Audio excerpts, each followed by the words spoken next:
Start it again, Matt. We're running a professional operation in this backyard. The year was 1998, and the films were pretty great, including there was Rushmore, starring Jason Schwartzman. They had Bill Murray, School of Geometry. Rushmore was a film for cinema freaks. We're watching Rushmore. That's what we'll be watching. That's right. We're watching Rushmore. That's right. Let me ask you this. Go on. Have you ever jerked off to a Wes Anderson film?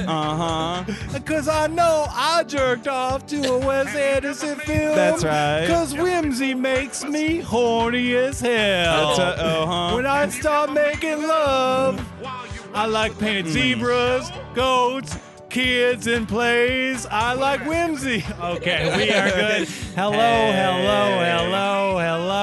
Cut the music. We are here back, as always, with the 20-Year-Old Movie Podcast. I am the joke man, Joel Wachowski, the Motor City Motor Mouth 63220 of cinema knowledge. Joining me, as always, is my producer and co-host, the wonderful and lovely Matthew Anderson. And what a yard we're in. Can I just compliment you on this place? It just keeps getting better and better. Yeah, I mean, we're got to be one of the best podcasts that records outside. Yeah, there should be an outside top 200 on iTunes, for sure. Yeah. But we're talking Rushmore today, and who's our guest, Joel? Well, he's another Motor City Motor Mouth. We have Nate Fridson. Hello. Welcome. Thank you for having me, guys. I'm so honored to be here in your backyard. This is delightful. Yeah, it's good to. I don't think I've ever recorded a podcast outside. Oh. Yeah, and that's where we're different. We're not going to do better research. We're not going to prepare more. We certainly aren't going to be like funny off the cuff like other podcasts. No way. I make zero promises. But we are the only podcast that records underneath the window of a 95-year-old woman with dementia. That's right. That's right. You're going to get sounds like that. You're going to get birds. You're going to get fireworks. We got a plane overhead. We bring the outdoors to you. We bring the outdoors to your commute. What are your thoughts on Rushmore? I helped build that mountain. So, we had this talk about all the great bits of the soundtrack, but we played Clarence Carter as the intro. We're just having a little fun. We're feeling loose. Yeah, feeling loose. It's probably the least Rushmore song I think you could pick, besides like X Gon' Give It To You, probably. Yeah, maybe Scrub the Ground. All right, so Joel, how about this week you give Nate a taste of what the 1-minute synopsis is? Okay, so basically we just before we get into to really, because we dissect this, this is Tangent Zone, baby. Right. Yeah. But for all our listeners who haven't seen Rushmore, see it. But if you haven't seen it, we give a 1-minute synopsis, what the film is about, what it means to you. That's right. Do you want me to do it? Yeah. Or do you want Nate to do it as a guest? Ooh, we haven't done that yet. Let's do Nate as a guest. Do you feel down to give a 1-minute synopsis of this movie? Yeah. Yes. So the movie focuses on Max Fisher, who is by the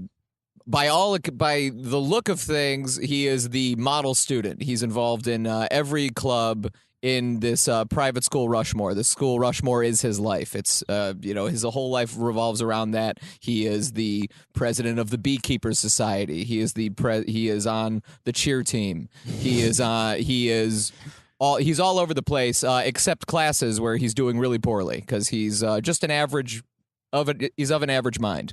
But at this school, he falls in love with a teacher, Miss Cross, and he like all relationships, students and teachers, they cannot obviously work, and she is in love with other people, including an old man he befriends named Herman Bloom. Oh boy, you're coming up Mr. on the last Bloom. 10 seconds of your minute. Sorry, I didn't know I had to. Man, I'm not good at this. No, it's fine. Joel, you should jump in. He's got some Scottish sons, and he's real sexually frustrated. But in the end, he built an aquarium. You got it in before the buzzer. All right. One of the great movies about building an aquarium Absolutely. ever made. Yeah. I go long-winded about this movie. I've seen it so many times, and I really love it. So I cannot get that in a minute. Well, it's so hard. Not Like, the high school sophomore. It's the aquarium. I've seen this movie probably more than I've seen any movie we've covered on the pod. Wow. And that includes Lethal Weapon 4, which I've seen once.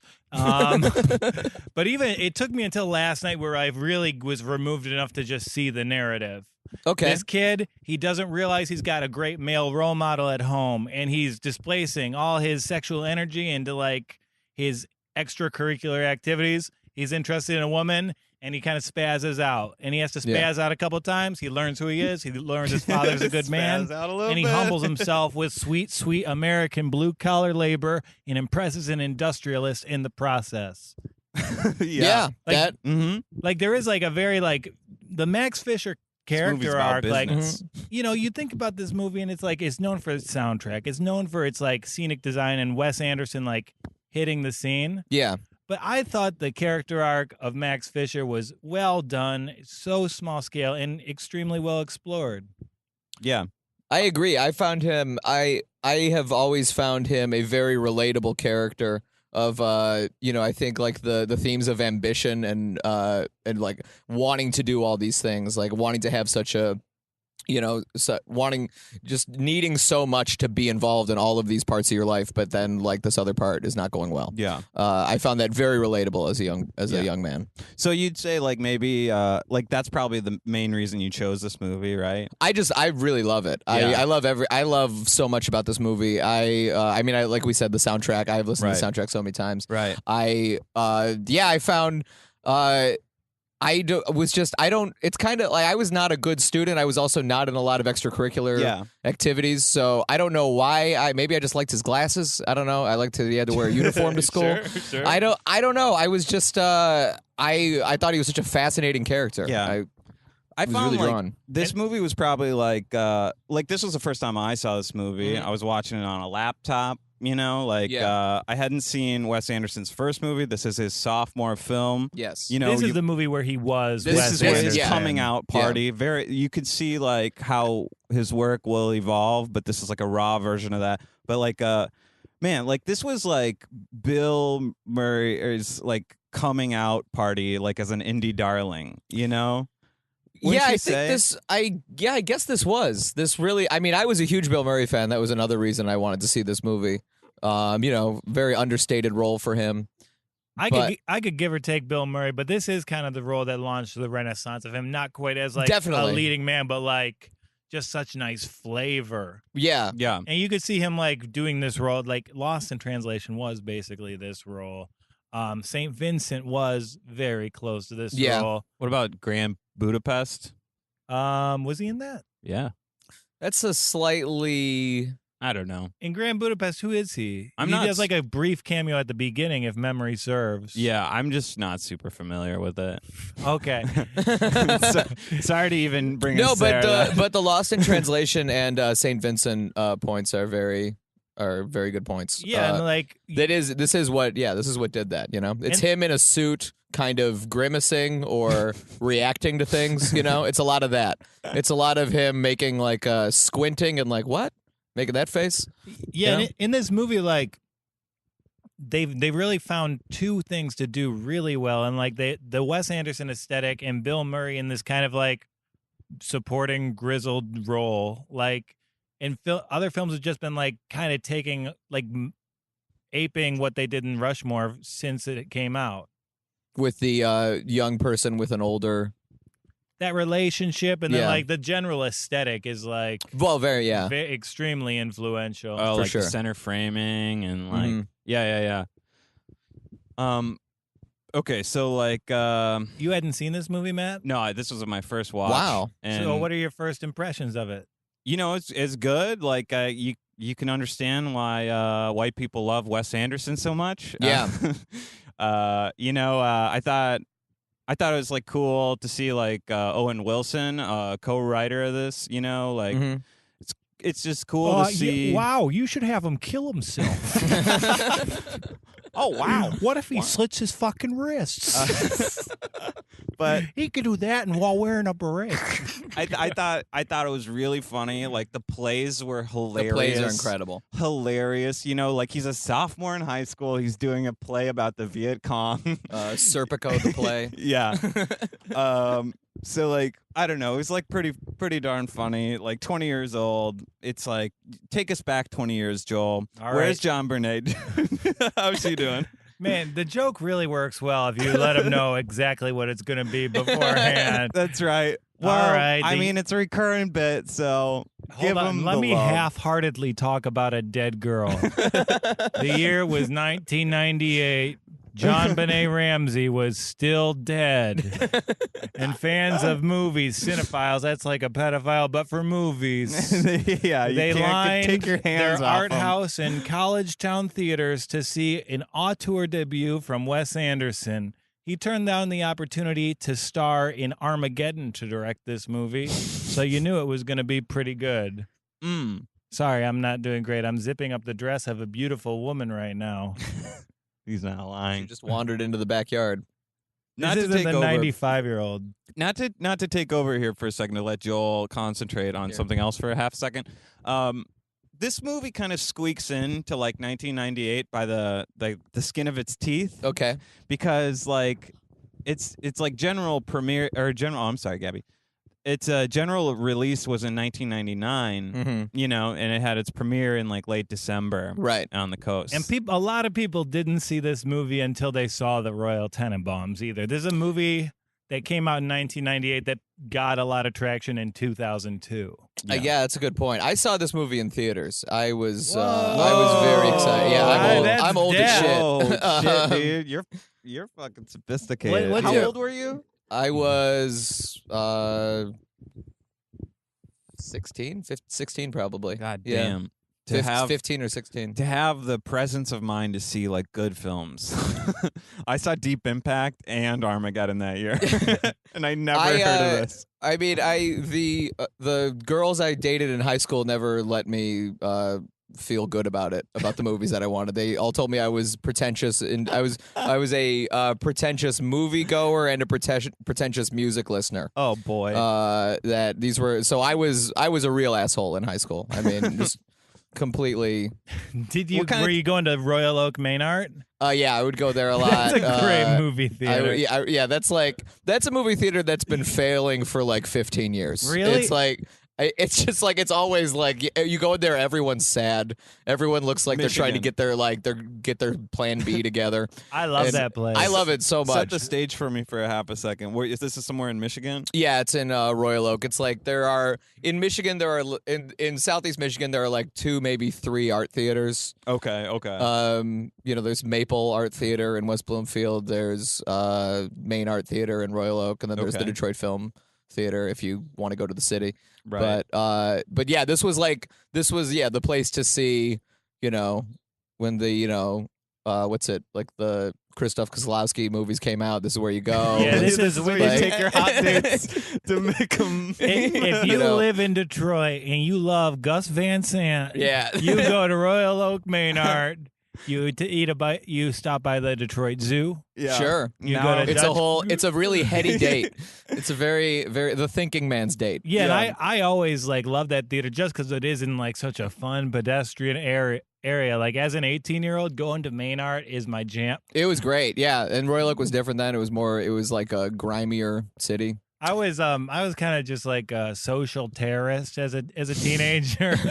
They showed a Clockwork Orange at that at that theater, and people do like Rocky Horror. Yeah. and they interact with it. I built in a bit of like interaction with a Clockwork Orange. There's like one very brief part where Alex has his head held underwater, and I threw a fish at the screen. What kind of fish? Just one from the market. Sure. Well, okay, Sure. like what size though? Nah, about the size of a saucer. Okay. It's like this is like a theme in Joel's life. It's like buying a fish and throwing it at loved ones. Hey, that's a funny bit. That's Sure. No. you're never expecting to see a fish just Yeah. flying at you. It was taught to me. My dad, when he told me, This is a tradition. No, This is it not is. passed down. Yeah. He made For up a his game. birthday. He made up a game in college called "Watch Out for the Fish," where he would just see someone at a party yell "Watch out for the fish" and throw a fish at him. This is Joel's boy named Sue. This is his dad wasn't going to be there to teach him how to fight, so he had to. Here's this fish gag I got. Feel free to take this around. I feel like the to world. escalate, you gotta start using live fish, like live, large, fucking carp. We Then it looks like they jumped out of something. Yeah, we all accidentally crossed that bridge. Like he had a birthday a few weeks ago, Uh-huh. and I didn't come up with any plans, so I hired a guy off Craigslist to get a fish, go to his door, and throw it at him. But I didn't specify it was a dead fish, so he showed up with like a beta fish and was gonna Just throw like it. threw it. I told him like, no, just leave it. So now my dad has like a little pet fish. Oh, okay. I thought you like because in my mind I'm picturing just a fish just sitting on the doorstep. So it like not in a bowl. So I'm just picturing like your dad thinks someone's trying to kill him. Just like who would just leave a fish? yeah, What is this? yeah. I think we should send your dad Amazon goldfish, just Prime. Bunch of Ooh, fish. watch out for the fish. Oh, Amazon, like, are there actual animals you can get on? No, it? I'm just saying send him goldfish. You know, as Like a the snack. representation of what can happen through the mail. Oh, all right, I guess so. It really loses Maybe something it's when a not a guy's good not idea. when a I guy's don't know. not throwing it. It really loses something. Yeah. You know? It has to have some Special violence involved. instructions. Absolutely. Jeff Bezos. He's a good dad, though. I remember you were talking about like seeing a movie in the year 1998. I remember around this time, he took me to Canada to see the Bean movie, so I could see it like 2 weeks before it came out. Wow. Wow. I think I know? also saw that in theaters. a good one. Yeah. that was a no-brainer. Mr. Bean. Yeah, 1998, Mr. Bean was like, Yeah. if you were a pretentious asshole like me, that was as slapstick as it got. Mr. Bean is the funniest shit in the world. Nothing touches that guy. He's the king. Well, hell yeah. He's great. Yeah, he's a talent. There's nothing I can't dispute it. He's an absolute talent. Well, let me take us back to Rushmore real Sure. fast. Ask you guys a Fuck you. question. Unless you want to spend a little more You don't time want to on talk about Bean. Mr. Bean? You don't want to just kind of stare off into the distance thinking about Mr. Bean? You know what? He's actually joining us Let's here all live. just look off into the distance and think of our favorite Mr. Bean bit. I'm thinking about, do you ever see the one where he's in church and he's trying to get a mint out of his pocket? You ever see that one? He has to sneeze in his pocket for some reason. Hey, come on. I don't good know how one. British church works, but I mean, let's just think of our favorite Mr. Bean bit. Come on, when he's like playing with the manger and baby Jesus in the department store, and the Tyrannosaurus comes in. and he has to draw the face on Whistler's mother. It's great. Oh God. He's such a bad artist. All You know, right. He draws so bad. all right. We should do the Bean movie every week. Oh, Let's talk the Mr. Bean podcast. the Mr. Bean podcast. Hey, tell us, what's your favorite part of the Mr. Bean movie? Oh, What do you like about Mr. Bean? Mr. Bean is 21 now, so we can get that movie drunk. yeah. All wanna right, take it back to Rushmore. back to this, Um, back to Rushmore. So did you guys ever try to seduce any teachers or trick them into kissing you? Man or I a woman? It doesn't I have to definitely be a had a woman. couple teachers I was into. Mm. So maybe that's like on a subconscious level was a thing I liked about the movie. Yeah. I liked the idea of a young man, young boy, older woman at the time. I was Oh, very into yeah. that idea. Yeah. In high school, I thought Susan Sarandon was super hot, and Well, I you wouldn't be went to high wrong school in the today. '90s, Okay. so now catch. that's problematic to like her. But What? No, she Well, is no, she's hot. great. what I think she's great, but she's Problematic because of Sanders? Because Yeah, she yeah. endorsed Bernie Sanders? Yeah. You can't bring up Oh. Susan Sarandon. I can't bring up She's what I used to fine. masturbate to because now cares? it's like it's going to start a political She's conversation. great. I think know? she's great. Yeah. I think she's sexy, I'm saying but it just here. because of her relationship with ping pong. What's her relationship She's with a real ping pong? champion of the sport. Like, she helps spread ping pong's like influence. She owns Spin, a huge ping pong facility. Oh, right. That's like a dance club ping pong. No, it's just a ping pong in a cool spot. No, There's a it's like there's bathtub. lowered lights and they put in steam and you can buy drinks at the bar. Don't. It's pretty sick. Matt thinks anything that's not just like a straightforward gymnasium is a dance club. He's like anything that's not After anything 1 that's a.m. not they the ping push pong all the scene from tables Forrest to the Gump is a side. dance club. Yeah. Light fixtures Sorry, I make talked them over you. horny. I'm sorry. I know I talked over you. No, That we talked over each other. was- I got excited there. Yeah. No, but Miss. I had I a felt like it was couple- a real Mr. Bean versus the world situation. I mean, sometimes you're the world, sometimes you're Mr. Bean. right. You know, Mm-hmm. Who's better, Mr. Bean or Wes Anderson? at what? Who's better? just like That's it, fucking. just their overall. yeah. Who's gonna, I would say. Mr. Bean. I gotta say, Mr. Bean is more consistent. I think Yeah. Mr. Bean hasn't released a Darjeeling Limited. You Yeah. know? Yeah, I'll go but with my Nate. boy Wes, he is like he's 7 for 8, maybe Yeah. maybe 7 for 9 counting Bottle Rocket. Like, I love Bottle Rocket. yeah, but it's not a Wes Anderson movie, you know. No, I mean I know what you mean, but Like I watched, it's not whimsical. I watched it after the other one was like, oh man, I'm gonna hear some audio cues. I'm gonna see some insert shots. Yeah. I'm gonna see that American Empirical logo and some silly ass fonts. I got none of those. I just got Owen Wilson. And Luke Wilson. Was a good first try. Yeah, man. I was all in on Luke Wilson at the time. Yeah. Luke Wilson has a great turn in this movie in Rushmore. Great short scene. Oh, yeah, and you like. I like the story that like Wes Anderson, he was still making movies with his friends. Like the Yeah. Wilsons were his boys. Yeah. I love that. One of the most iconic lines from the movie. Oh, are you? Man, you fucked up the iconic line. Oh no, oh, are they? I was just Mhm. jumping to. Oh, crap. Boy. You can't Well, call correct the something record. iconic and then like misquote it. Correct the record for me. I mean, do you think there's a better line from a movie history than you put the emphasis on the wrong syllable? No. My favorite line in Great this line. movie is at the end when they're. I don't want to. I mean, No, I don't go know. ahead. No, it's fine. Is at the end when it's a throwaway line, but one of the guys turns to a small character and says, "What'd you think, Mr. Little Jeans?" and and Mr. Little Jeans responds, "Best play ever, man." And I think of that exchange once a week. I think at Yeah. least. Yeah, and that was Wes Anderson. He does fall in love with these like character actors. Yeah. That guy went on to become Pagoda. He's Pagoda, absolutely. in Yeah. Royal Tenenbaums. And there was that nice line, like just a beautiful line, like "She was my Rushmore. She Mhm. was mine too." Yeah. It's a- Mm. What's it was up, a beautiful Gabby? moment. Oh, you're leaving? Yeah. Oh wow. Wow. My bracelet. I just wanted to look good for the pod. Gabby, who's on your Rushmore? Top 4. Who's going up? If on you're your Rushmore? redoing Mount Rushmore right now, Who's going with me? Who's- on it? well, if you're putting Oh, yourself up there, Understood. You got to put yourself up there. Barack Obama. right? Okay. Hillary Clinton. Barack Obama. Pinochet. Uh-huh. Me. Cool. Cool. My mom. Is that Loving it. 4? That's No, 3. it's That's 3. 3. Barack Obama, Yeah, probably Hillary you, Clinton. your mom, Can and Hillary Clinton be over the top, Just, like her arms she's- over you guys? Okay, so it's That's cool. Barack Obama, That's a good one. you, Yeah. your mom, and Hillary Clinton. Yeah. Okay. All right. What's wrong with that?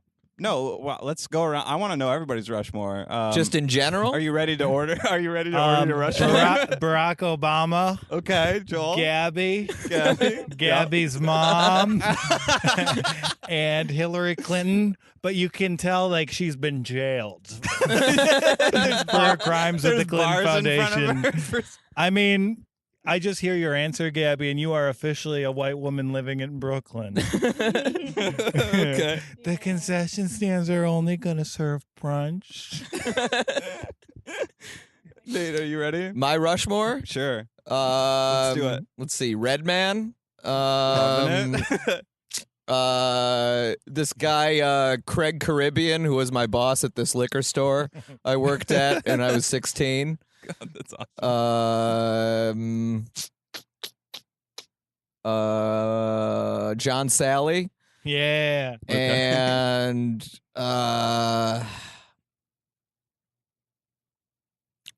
the lead singer of That Dog. So, Okay. Are those all men? No, Wait, who is the girl? the lead singer of That Dog. Oh, okay. He was careful. Nice try. He's been dating Allison long enough. What? to No, know I better. love That Dog. Yeah, if we are going to redo. Well, since it's a Mount female singer, Rushmore, we better isn't it fix that you know? bitch? Representation. Okay, Yeah. all I'm saying is I had a woman, Right. a black man. Right. I had 2 black men, I Totally. you had 2 women actually, Gabby. and I had an Armenian guy. I had 3 women. I'm ready. Yeah, let's hit It's going to be us 4, but instead of me, Oprah. So Wow. I think I would maybe replace myself with Oprah. Well, we could all be so selfless. I think Oprah's the closest thing I have to a religion. Wow. I wouldn't replace you with Oprah. Thanks, honey. What do you think of the movie Rushmore? Do you like Bill Oh. Murray? I confused him with the one who killed himself a lot. So. Chris Farley. Joaquin Phoenix? Nope. Owen Wilson? He didn't even. He didn't kill himself. Oh, Philip Seymour Hoffman. No! He committed suicide, and we were all like, Anthony Chris Bourdain. Benoit? no. Mohammed Atta. How do you not know who Oh, I'm boy. talking about? You actually not? Elliot Smith? No! He was like a big deal. Oh,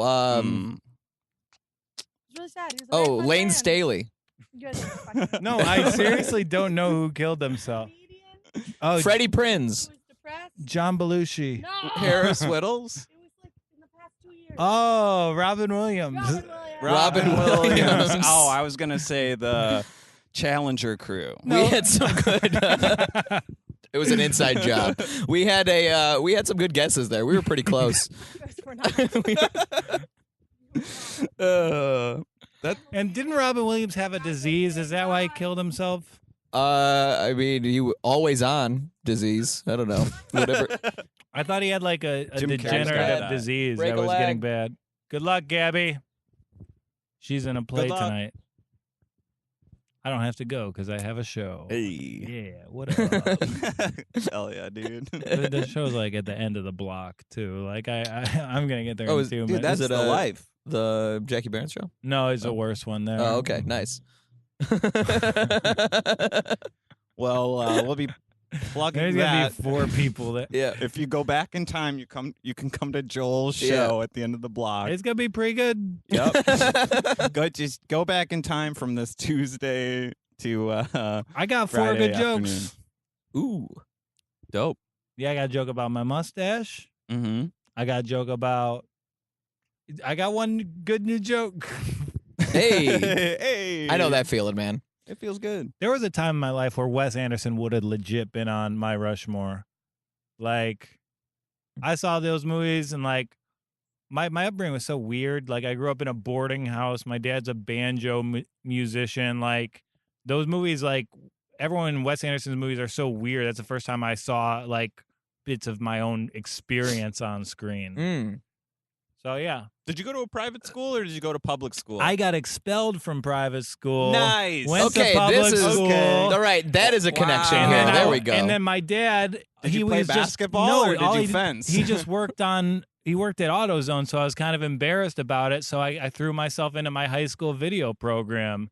wow. So I had a very like I made like movies, I made plays, and in one play I got the idea to like rig a plane crash over the audience from Rushmore. Hell yeah. And I broke the plane. My dad went up to fix it, and that's when he fell the ladder and shattered his wrist. Oh my God. So like my life was altered by my experience with Rushmore. Yeah, and somewhat like another dimensions version of it in a way.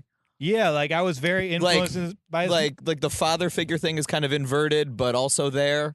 Like all of these themes are present in your life. Right. And like also Jason Schwartzman's character says like how he couldn't get that play done earlier at the private school because Yeah. somebody blew their finger off. And the play was about like eating your own fingers. All right. It was. What are you doing over there? Hey, I got mosquitoes on me, dog. And you're pouring citronella. Oh, you're putting on a citronella candle. Yeah, and I got to get rid of the water. I'll edit this out. Unless you want it No, I don't want it in. in. Okay, well some of the fans like that. Can you include more candles in the podcast? There aren't enough candles in the podcast. We have quite a few autistic fans. Yeah. What, James Pontillo? Does he listen? Yeah. Hell yeah, dude. I barked for him for like a year. What the fuck is wrong with you? I don't He's know. That's an idea just on trying to par break with in. yeah, he's just trying to break in, Yeah, man. dude. You know? Just trying to break in, man. Matt's idea last week was he's going to go to Arizona to get a new tape. That's a long way to go. You got a guest set? I mean, what do you got? What's that? Where are you getting a new tape? You just like line up shows where there'd be at least 40 or 50 people there for like a week, and there's like no pressure. But Joel did make a point last week. He's like, why don't you just go to a respected scene like DC or like Atlanta? Or Yeah, that's something what I would- closer. Yeah, I would do DC or Atlanta. Right. Those are great scenes. Right. Yeah, I But, like. you I know, took you his you gotta advice, and now understand, he's Matt's dragging afraid me. of black people. Right. I like always have better sets in Arizona because I know. You know. I'm like, I know my stuff's gonna fly there. dude, like that's like a standard hack joke in Arizona. Is like, are the Phoenix Suns here tonight? Yeah. That's like the you see one black person, right, and you're like, exactly. what is that? 12 black people? Right. Like, you could probably do stand-up in Arizona while dressed as a Klansman, and it's fine. And not even address it. Yeah. Not even. Right. No, I know what you're thinking. You don't even have to do that. You know? Sorry, I came from work. Comics are coming up to Anyhow, me. You're just like, what else? They're trying to tag my jokes with like, you should say white power. yeah. Yeah, that is close to what comedy in Arizona is like, though. When I started in 2010, I've had a nice time in Arizona, but I've always been at clubs there, so I'm sure those people keep their robes at home. Yeah. It's you don't wear that out, yeah, exactly. What's her date gonna think of that? right? Mm. You better hope she's into it. Anyway, Yeah, we had that, like, really good personal comparison. It just ended up with, like, what if you dressed as a Klansman? Which is, like, that's the frontier of edgelord podcasting. we are juvenile. Yeah. Yeah, but you could put your dick in a bowling ball. Is anyone doing that? Is anyone doing this bit? Dick in a bowling ball? No. Can I don't- Can I have that? Can I, guys? I need it. If a bowling ball would be the best thing to fuck. It would be it's the funniest. Yeah. And you could fill it. Polyurethane, so you could see through it. Yeah, It, like good- magnifies it. Or you could get like, here's a tangential connection: Bill Murray's bowling ball from Kingpin. Get the rose, and then you fuck that rose. Did you not see Kingpin? I remember Woody Harrelson. Who was Bill Murray's character? Big Earn. Oh, what did he? He had like he had like a clear bowling ball with like a rose in the middle. Oh yeah. They, Okay, like- okay. It's been a while since I've seen that one. Another classic. Yeah, I'm out on bowling. What? Yeah, bowling's too This hard. is a Wow. hot take from the Yeah. Dearborn Kid. This is Christ. One of the only sports Joel- left to his fucking. if you guys are not familiar, Joel is from a bowling-based economy. The Dearborn is without bowling. Dearborn, I think, would descend into Sharia law. Right. I think We're gonna get a bunch of just- it would one-star just be- reviews from the hometown now. Jesus. Yeah. And there is something to bowling pins having the same silhouette as a Muslim woman in a burqa. That's true. We just practice it for the revolution. And, like, Nate's not joking. Sharia law in Dearborn, like, it could happen. It should happen. I support it happening. All the pins are changed to be like carved women who look dressed up. I asked my Muslim friend yesterday if do you think there's a burqa exists that's like a Stafford Lions jersey? No, I don't. You have a solid business idea, That Joel. is- That's a good idea, right? Hello, sharks. That is NFL not a bad grosses. idea, actually. Sports burqas? Sports burqa. Like, you wouldn't buy a LeBron burqa? Yeah. I mean, they do. I mean, yeah. I don't see any reason why not. Soccer burkas is probably your market, though. Oh, soccer? Like, Yeah. Oh, so like But then you're gonna mo- have. But then you're gonna have corporate sponsorship on a burqa. Right. Is that okay? Where does Mo Salah play? He is the launch for it. He's the striker from Egypt. I don't know. He's one of the best players in the world. Man, we've really not done a great job of not talking about. Yeah. Sorry, I had this burqa idea. That's a great idea. You want to have. Nate, do you have any good business ideas you want to share? Don't steal that, by the way, listeners. Yeah, he has proof of concept. Here Yeah. it is, right here, talking about it. Otherwise, you're gonna owe Joe money. He's already gonna owe me money.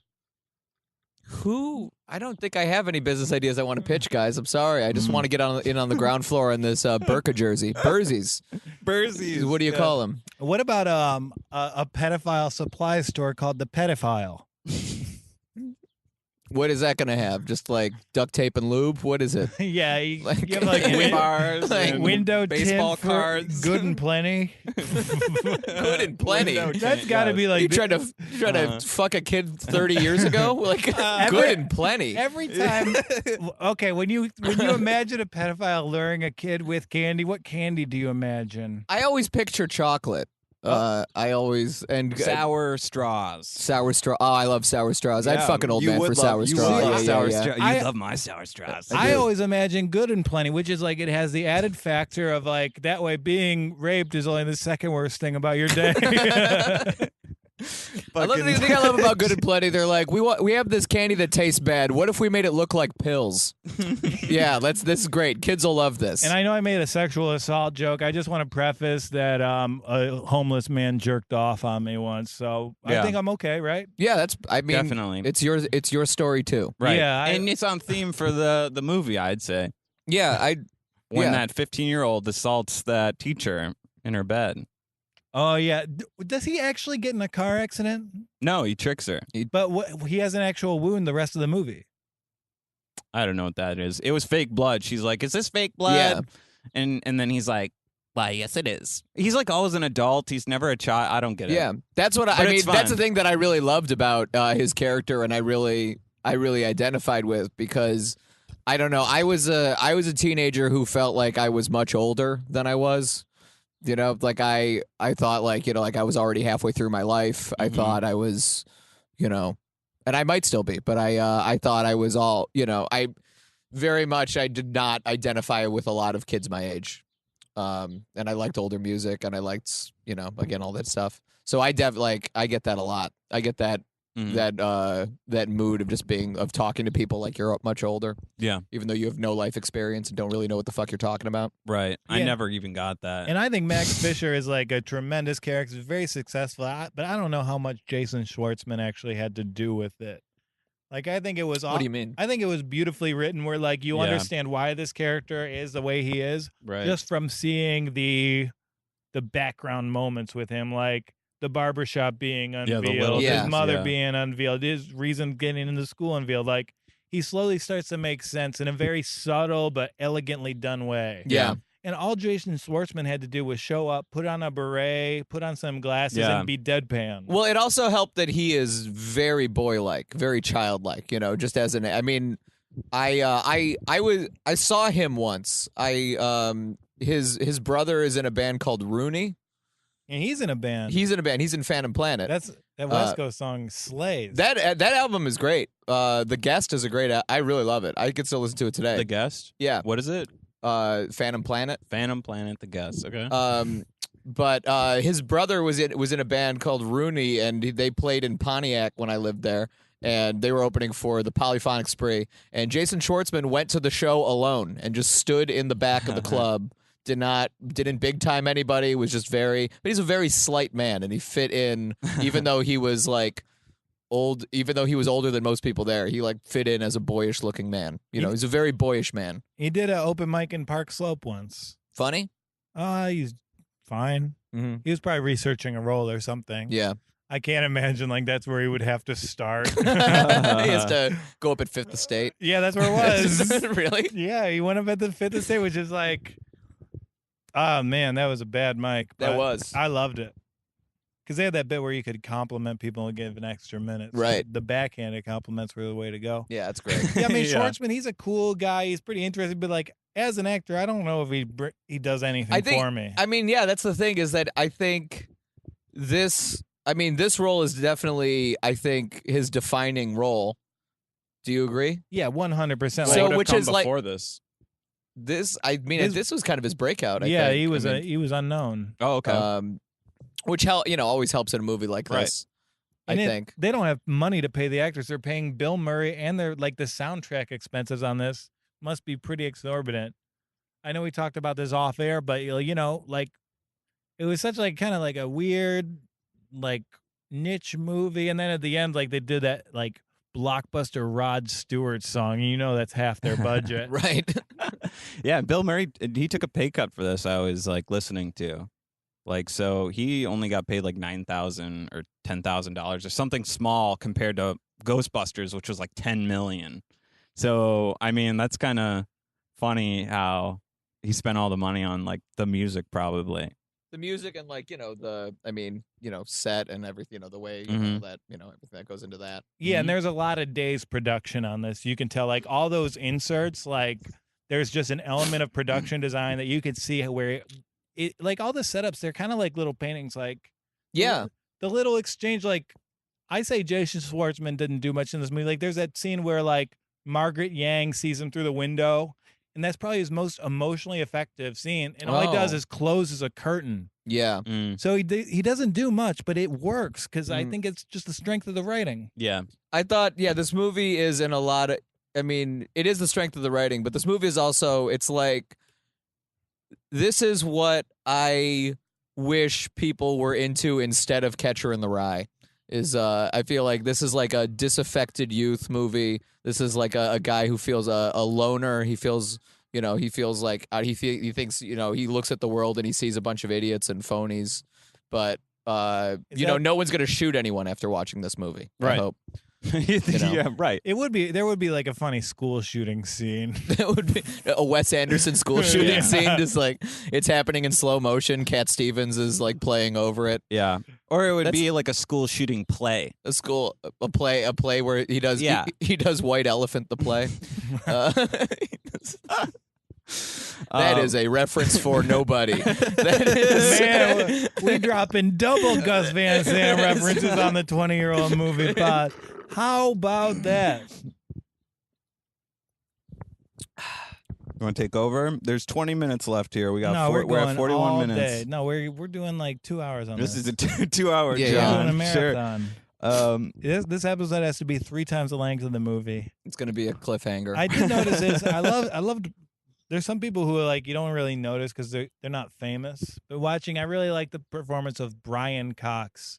As the school administrator. Yeah, he's great.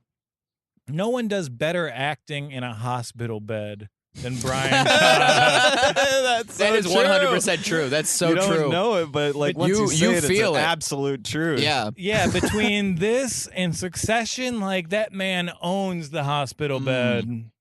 Have you been watching Succession? Yeah, that's the best show on television. I got to check it out. That thing's hilarious. It's such a good comedy. That Culkin is amazing. It's like a drama, right? No, it's a Succession? comedy. They don't advertise it as such, but Adam McKay's the guy behind it. It does God. look like a very serious show. Right. Yeah, and knowing those billionaires is intensely accurate. Do you know billionaires? Yeah, I know Gabby's uncle. All right. That's right. That's right. I guess one thing to talk about with this movie is like I like how it represents his film career too. He's a sophomore in high school. Mhm. He's like a sophomore film, Mm. you know, and like I don't know. I felt like it was just It's congruent. right. It was good. I liked Dirk. Like, and one of the nice things about this is like, for whatever reason, Dirk just spends a whole scene dressed as a wizard. And, like, just watch that movie again. I love that little goofy asshole. Yeah, he's great. He's a great friend. The Bill Murray's relationship with his kids is hilarious. How he's just like always angry at them. He's all like Bill Murray around his kids in this movie is like they always woke him up. You know, he's like always like he like eyes open angry. You know, Yeah, like, he genuinely hated the kids Yeah. he worked with. you can really feel it. Yeah, like none of his lines in this movie with those kids were written. Yeah, they're just yelling at them. Yeah, he's just Just very kidding. irritating. And there's a lot of like very Western European nightmarish kids in this. Like he has the 2 Scottish sons, and there's the other one for some reason. Like it's hard not to see that they're the same. I just thought they were the same character the whole time. That is somewhat confusing. Too many Scots. Too many Scots. You're just looking at me and smiling. I don't know what to talk about next with this film. Like I don't know where to take it. You know what I mean? I'm just kind of watching the time. Have you ever, like a great host? He's watching the clock. Yeah. want to pace this thing out. I have one more idea for something to talk about. Yeah. Do you guys want it like right now? I was hoping to. Do you want to take a break? Yeah, I need to regroup my let's thoughts. smoke a bowl. Let's come back. Yeah. Okay. Let's take a quick commercial break. We're gonna smoke weed. We'll be back. Yeah. Yeah. And now a word from our sponsors. And we're back. We have had a lot of awesome listener engagement lately, and I appreciate it. I like you guys suggesting stuff. I like hearing what bits made you laugh. You can stop harassing Mixed Media Productions for my check. All right. They sent it to the wrong address, and it turns out I've had it for a while. Oh boy. Was that like the same place I went today in Flushing? No, went to my old place. Ah. They said they mailed it to the new address. Oh, they boy. did not. Can't trust him. All right. You said you had a so hot bit? I was telling Nate off mic earlier. It's kind of a secret, but like Joel's mom gave me a hand job. Is that? Yeah. Do you remember What? me telling you that Joel's mom gave me a hand job? I would be cool with that, actually. My mom, she does have a lot of trouble getting laid. She's got such a strong personality, and we all know that's not very attractive in a woman. So, like, her house is like a little sanctuary, so he'll go on dates with these guys, but I can't imagine a man ever feeling comfortable there. So, hearing you say that she gave you a hand job, and also her being the type of woman she is, which is like very similar to Shelby Taylor, like, I'm happy for both of you. Okay. Did you nut? I'm just happy I'm one step closer to being your father. Yeah. Did my mom make you pull an angel card? What's an angel card? Well, since I grew up, I had my quirky Wes Anderson upbringing, so I grew up in a boarding house, and we didn't pray or anything, so we would pull these meditation cards, and like you'd get a trait like power or significance or thoughtfulness, and you'd have to like think about how that trait related to your life. What did you do with significance? How did you contemplate? That's such a tough concept. Right. There's a lot of them. The best bit with those is I made ones that said like gluttony and sloth, and I mixed them in. And like, and how old were you at this point? I was probably like 12, and it took months for one of them to be drawn, and I didn't say anything about it to anyone. But man, it happened with company there. It hit so hard. That's probably what made me a comic. Wow. It ruined my life. Yeah, that just ruined chasing your that life. laugh, Yeah. chasing that feeling. Yeah, absolutely. Yeah, man. And you know what? I did Weekend Update at my school talent show when I was 10. Oh, okay. And I totally bombed it. I gotta come back. No. Yeah. If you owned it, you could have been like Norm. You're like, it was anti-comedy. Yeah, know? I was just talking about. I got in trouble for trash talking O.J. Simpson. Of course you did. He was friends with my principal. Hell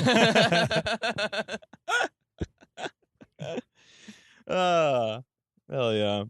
What were your guys' high schools like? I went to a school with a graduating class of like 360-ish, and I was like a total dork.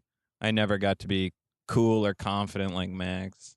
I ran our high school video program, and it was like, this thing was funded with millions of dollars. We got to go, like, I took 5 hours of video class a day senior year. Wow. That's awesome. I took basketball and then 5 hours of video. I got money from the school to make a feature film. Jesus. I premiered it in a theater. The whole town came. High school was I was doing some real Max. How Fisher big was your graduating class? Like 400. 400. Nice. That's huge. Mine was similar, I think, 300 something like that. Yeah. I was in a lot of plays in high school. I was not off to a good start, and I was, acting out and not being a good student and not doing any of the work and skipping school, and my parents threatened to take me out of school and put me in trade school if I didn't find something to Man, that would have do with worked this. out so It would have been so well. much better. Yeah. I think about that all the time. If I knew how to take apart an engine, oh my Would've sucked God. as a kid, but That would probably be- pretty practical. Yeah, right very now. practical in the Yeah. long run. But so I got into plays to they said I had to like have something, and I, was not athletic really. And so I got in. Yeah, I started doing plays, and I did starting like with the last play of my freshman year. I was in every play What after that. plays? Yeah, I anything was like the in, ones in uh, the movie. The I was Music in- Man, I was in- 42nd Street. I mean, it's all the ones. I was in Kinky Boots. I was in Bye Bye Nice. Birdie. I was in Fiddler on the Roof. I was in The Man Who Came to Dinner. I was in Up the Down Staircase. I did 10 Little Indians. Oh, that's a high school banger. Yeah, Splendor in the Grass. I don't know that one. It's I would watch Splenda in the Grass. Splendid. But yeah, I don't know. I was not in any other extracurriculars besides that, but I got along with a lot of people in high school. I was not a dork. I was, in fact, I was prom king. So, Whoa. Nice. so you know, Do you still have your so I don't crown? have this outcast. I don't identify as that. But Hell yeah. but I do kind of, but not. Do you you know. still have your crown? I do. Nice. I have it here in Brooklyn because it's like, what do you? It's the crown is You huge. gotta wear it around. It's enormous, and it's like I always have this idea like I'm gonna need a sketch. There's gonna be a sketch where I'm gonna need a crown. Yeah, what if I need to play Biggie? What if what if I gotta take Elvis Costello's King of America picture? What if I have to do that? I might have to do that. Yeah, that's why I hang on to my Boy Scout and military uniforms. Yeah. Mm, Same reason, yeah. because for a bit. No, in case I need to do a sketch. In case I need someone to Yeah. steal valor, I want to make sure I Right. have this. All right, I In got case I want to this. say some fucked up shit in I Times got Square. this sketch. You'll put on the crown. Uh-huh. We'll call you the Burger King, and we'll film you throwing burgers at mailmen. I love it. That's great. That's my shit right there. I love that. That's like Have it your way, bitch. There needs to be more pranks on people with pensions. How many houses do you think you'd own if you went to trade school? I think I would definitely I would not just houses. I think I'd own a business if I went to trade school. I think I'd like have a small business, like, body shop, lathe shop, something. I don't know, woodworking. Yeah, man. If it weren't for Wes fucking Anderson, I wouldn't have gone to film school, and I wouldn't owe 40 grand to the federal government. That sucks. Yo, fuck you, Wes Anderson. Yeah, This movie inspiring ruined me Joel's as a life. young man, ruin it. Man, because of this, my credit score is only 614. Shit. I feel like it could be a little better, Wes. I bounced back, but God damn. and like I've got all these like films I made in college and stuff. They were just like such blatant Wes Anderson ripoffs. You gotta it's like you gotta learn that's how you learn to do it. You try to do someone else's shit until you learn how to do your own. Yeah, and I learned how to do that pretty well. And I was like, oh, I should do stand up instead. Yeah, that's good. I'm good enough at this. Yeah, you know that. Yeah. You know that path that like thousands of people make money and went to the best school in the world for. What if you were funny instead? Man. So, do you guys have any final thoughts Don't about? you can't make it be dour and then be like, all right, you have any final thoughts? I'm sorry, man. Yeah, if you're listening to this, You should go back to film school. I should go back. You should go back. What if I just use what I learned? I think I was just gonna say I think you should just use what you learned. No, I'm trying to make a TV show right now. Would you guys watch this show? All right, hit us. Shoplifting World Championship. You get the greatest shoplifters in the world. You Mhm. have them in the same house. They're encouraged to steal from each other, and we determine who the best thief in the world is. Pilot episode, they have to steal blue aprons and give them to a food shelter. Food bank. Food bank. Food shelter is a pantry. That food bank is. Yeah, I love that. I actually love that idea. I would watch that. Yeah, I what would channel? definitely What watch channel that. do you think that would go on? Probably True TV. Yeah. Yeah, that sounds like It's a comedy. fun reality. You'd have to have a budget for bail.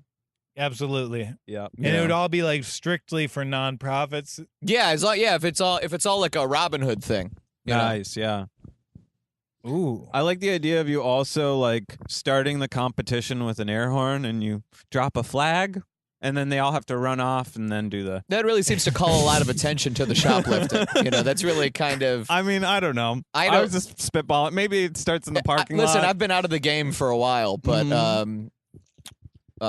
when's the last time you guys got caught shoplifting? Never. I got caught. Never been. Never been caught shoplifting? Never. Only shoplifted once though. I got caught at a Dwayne Reed stealing a Red Bull 5 years ago, but I ran off. Wow. I wasn't going to go down like that, so I just sprinted away. I stole a lot of candy bars from Lincoln Drugs. Did you ever get which caught? is what I did get caught. That was in like middle school. It was on the walk home.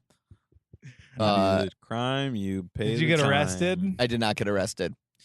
I in college I tried to steal something from an Urban Outfitters. Oh, my first and got banned for 5 years. my first date I ever went on, the girl went into Urban Outfitters and got caught shoplifting. Yeah? Yeah. On the date. Yeah. That's great. This isn't what I expected take when a I picture heard from- and handcuffs would be involved.